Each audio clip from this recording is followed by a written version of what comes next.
Hello everybody, my name is Brother Ming and today I'm going to be teaching you how to play React, the Arts of War. React is a 1 versus 1 tactical dueling game with an anime aesthetic where all the different characters are different types of artists, fighting with unique superpowers inspired by the artistic medium. Each player will be picking one of these different artists to play as, with the objective of dealing 3 damage to their opponent's character. In this demo we have set up today, we have the calligrapher versus the dancer. Let's go over what components comes in each character's box. The calligrapher, like all characters, comes with her own character standee. The objective is to deal 3 damage to your opponent's character standee. She's also got 4 of these cute little seal brush spirits. These are unique to her character and is her primary way of winning the game, as she summons them, sends them forth to do her bidding, attacking her opponents. She starts the game with 1 in front of her. She also has 1 character board that describes her passive abilities as well as goes over her playstyle, giving you general tips and hints about how to play her. Each standee in the game also comes with a reference card. Here we have the calligrapher's reference card that describes what she is able to do as a character. She also has 4 reference cards for each of her seal brush spirits. However, they all do the same exact thing. They're simply color coordinated to her individual summons. Next, she's got a deck of 30 pre-built cards that forms her character's deck. It's important to know that each character only has 4 different types of cards throughout their deck. This promotes a sense of mastery as you understand your character's kit through repeated play. Next, she's got 20 of these ink tokens unique to her character as well. She uses these tokens to ink herself and her enemies Splatoon style. Anything she's inked, she can then control with her magic spells. Lastly, she's got 3 masterpiece cards. Every character in the game will have 3 of these masterpiece cards that represent that character's life's greatest work. Throughout the game, you'll be building them up, kind of like a super meter that you'd find in other fighting games, in order to activate your finishing moves. To start the game, players will take their character standee and place it on their starting position on the board, follow any setup instructions on their character's passive, and then draw 4 cards into their hand from their deck. For your first game, we recommend drawing 1 of each type of card in your deck. Now that you're all set up to play, let's go over the first 2 turns and show you how to play the game, with Calligrapher taking the first turn. At the start of each player's turn, both players will draw 1 card and add it to their hand. For the purpose of this demo, we'll go ahead and just play with your 4 starting cards and add any newly drawn cards as face down. Everything in React is one of 2 types of effects, either a blue effect, like this card, which is an intention, or an orange card, like this, which is a reaction.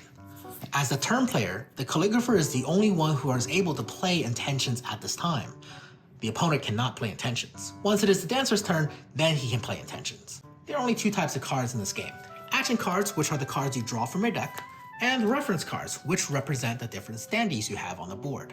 Standees can be activated every single turn, and then at the end of every turn, all the standees become untapped. The reference cards always stay in front of you, so you can use them turn after turn after turn. Action cards that you draw from your deck, however, once played, are discarded after they finish resolving, so they are one-time use. Let's have the calligrapher start her first turn by using one of her standees. This is her standee's reference card, the Seal Brush Spirit. It's got 2 abilities, both of which are intense. One that allows him to move, and the other allows him to attack. The objective, of course, is to move close to the dancer to deal 3 damage, so we'll use the effect to move. You'll also notice that every single intention has not only an effect when they resolve, but also a little blue line at the top that includes additional text. In this case, it says exhaust me. Whatever is up here in this colored line, that's the effect's cost, which must be paid immediately when it's played. So in this case, when we play this card, immediately we have to exhaust the ink brush spirit. So we'll go ahead and play that right there, onto the reaction chain. What is the react chain? The react chain is the core funnel of this game. Every single card you play, either a reference card or action card from your hand, goes to this chain. Anytime an intention card goes on the chain, it starts a chain. Now, once the card has hit the blue spot, both players will take turns with the opportunity to play orange reaction cards. For now, neither player is going to react, so we're just going to let this go ahead and resolve. When this resolves, like we said earlier, it's going to let him move 1 space. We'll go ahead and move this ink spirit 1 space forward because we want to attack the dancer. Now let's follow up by playing an action card from your hand. When this card resolves, she's going to ink any standee and then summon a Seal Brush Spirit adjacent to her or another inked Seal Brush Spirit. So that's going to go on the stack right here. The dancer passes his opportunity to react, and you also pass your opportunity to react. Once both players has passed, the chain resolves. So when this resolves, she's going to ink her Sealburst Spirit, like so, and she's going to summon another Sealburst Spirit adjacent to that spirit. So we'll put him right there. Newly summoned standees always come in untapped, so they can act this turn. Now, this yellow spirit is only one space away from the dancer. So if he was one more space up, it would actually be able to attack the dancer. Unfortunately, each spirit can only either move or attack on the same turn. Thankfully, you've got some reaction cards in your hand that will help you get a little bit closer to the dancer. Your first reaction card is Flowing Ink. This card has a cost of choose any direction and an effect that says ink any standee, move all inked standees one space in the chosen direction simultaneously. So this means when this card is played, you can move everything that's been inked one space up. This will allow you to get your yellow spirit in range to attack the dancer. However, you can't play a reaction card by itself directly onto the stack. You must play it in response to an intention card. Your character's standee has her own reference card. The calligrapher has two different intentions. The first one, she says, ink every standee on the board, including my opponent's. That's really useful because that'll allow her to manipulate everything that's on the board, giving you unlimited range.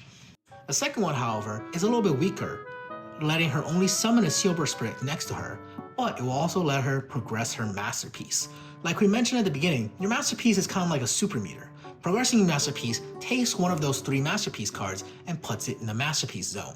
Once you have all three in the zone in the correct order, you unlock your finishing moves by ascending. We'll worry about that later. For now, she's going to try to ink everything on the board. First, she's going to play this card onto the intent zone and pay the cost of exhausting herself. Your opponent, the dancer, chooses not to react, so now the opportunity to react comes back to you. And you are going to react to your own ability with Flowing Ink. This is the cost of choose a direction. So when this hits the board, you're going to simply choose a direction, and that direction is going to be up. You simply turn this reaction token up to indicate your direction. Now, the dancer chooses not to react once again, and you are going to pass your opportunity to react as well. And now, once both players has passed the opportunity to react, the stack resolves top down, with his reaction card going first. So, when this resolves, the calligrapher is going to ink any one standee. She's going to put one ink token on the yellow Sealburst Spirit, and then she's going to push everything that's been inked one space in the chosen direction. So she's going to move the yellow spirit and the blue spirit.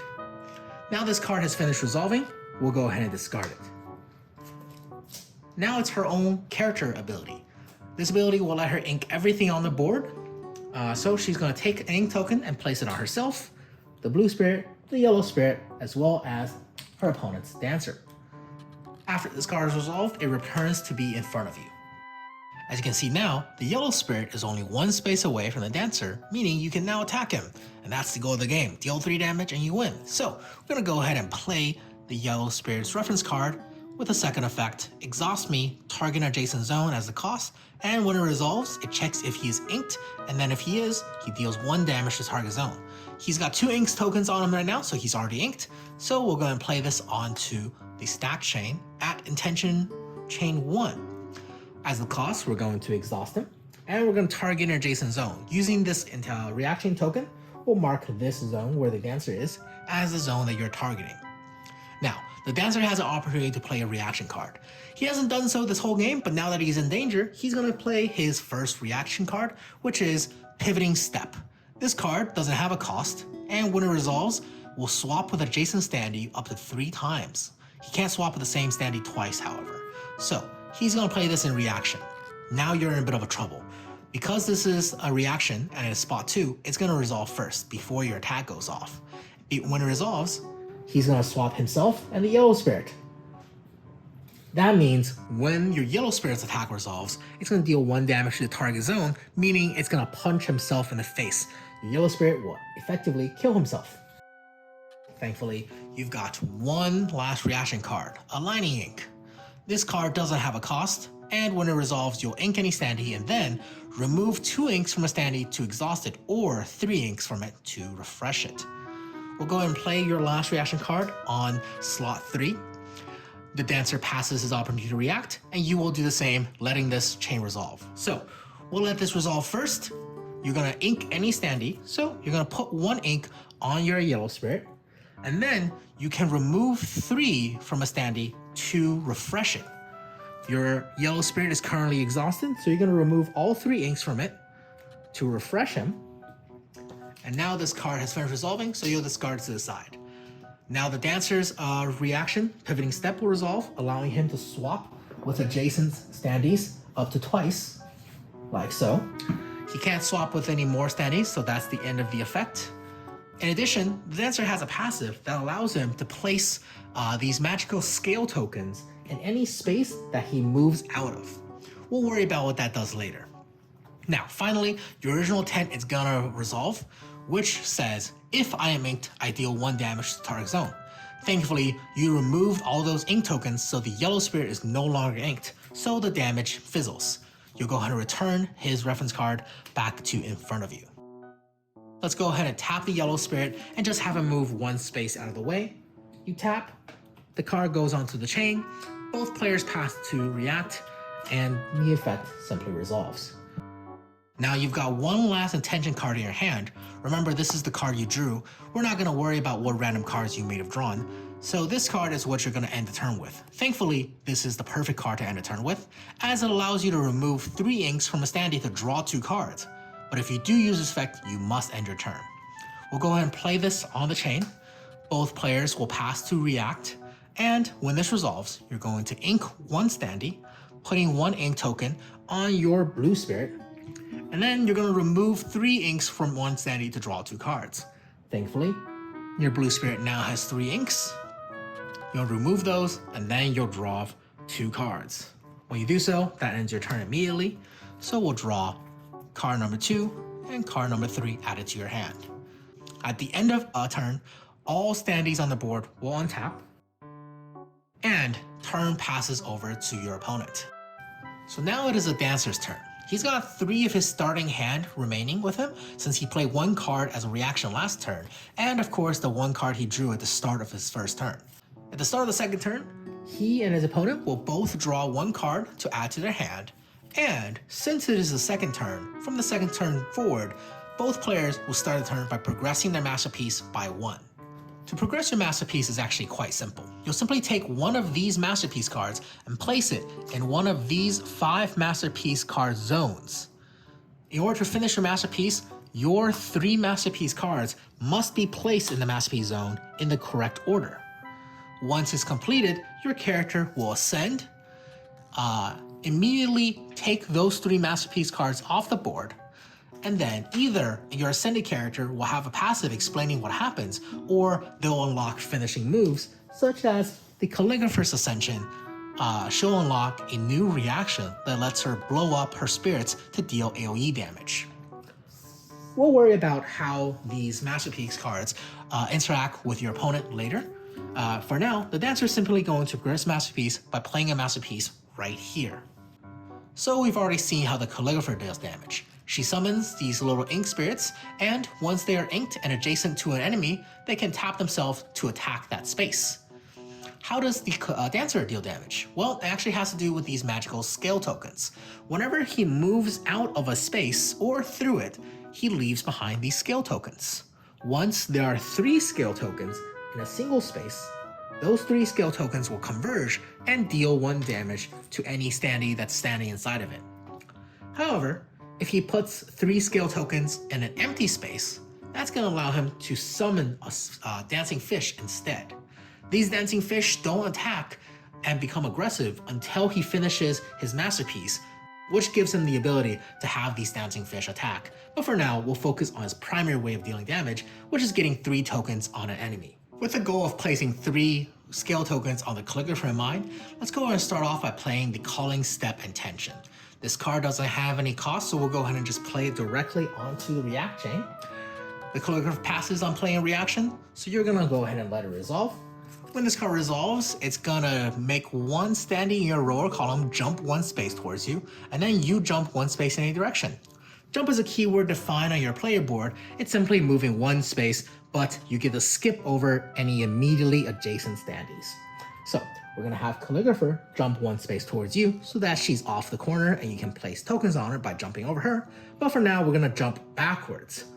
That's because if we jump forwards, it would only move us here. So we'll go right here, and that's gonna place a scale token in every space that you moved out of and through. So these 2 tokens are now placed. Now we're gonna go ahead and play Diving Step, another intention that doesn't have any cost. So we're gonna play it to the chain, your opponent's not gonna react, and you'll just go ahead and let it resolve. It's a simple effect that simply moves you to any zone in your row or column. So we're gonna move all the way to the back here, beyond the Calligrapher, which allows you to place a scale token in every space that you moved out of or through. Now, 3 tokens are now on top of this space where the blue spirit was, so those scales will converge, dealing 1 damage to this ink spirit, killing it. Now, it's important to note that every single summon standee only has 1 HP. When they take damage, they're simply removed from the board. But hero characters like the Calligrapher and Dancer have 3 HP. They don't get removed from the board when they're damaged. You simply keep track of their damage by flipping one of their 3 masterpiece cards face down.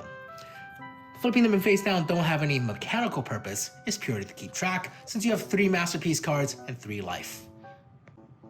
Now then, you've got 1 more card left in your starting hand, that's your reaction, but before we do that, let's look at your character's reference card, the Dancer.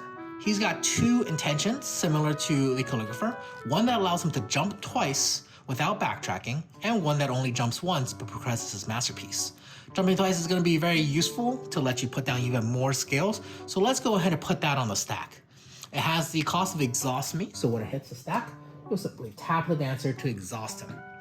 The Calligrapher passes on playing a reaction, so you're going to play a reaction with your last card. This is going to let you target any zone that has a scale, and then when it resolves, it lets you remove 3 scales from anywhere on the board, and if 3 were removed, summon a dancing fish in the target zone. So we're going to react to our own intention and target this zone right here because it does have scales in it. Now Calligrapher passes to react again, and we'll go ahead and let this resolve. First, we're going to remove 3 scales from anywhere on the board.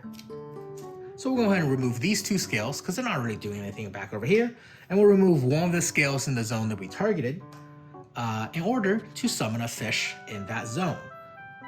We'll go ahead and summon right here. Remember, when new summons come in, they are untapped.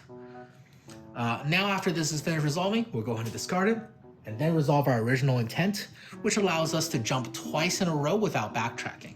So we'll go ahead and go 1, and now that this fish is here, we can jump over him as well. This is great because not only do we get a lot of coverage, we also have a fish in between us and our opponent that we can use defensively in future turns. That'll allow us to place down scales in every space that we moved out of, so 1 there, 1 there, 1 there, and 1 there.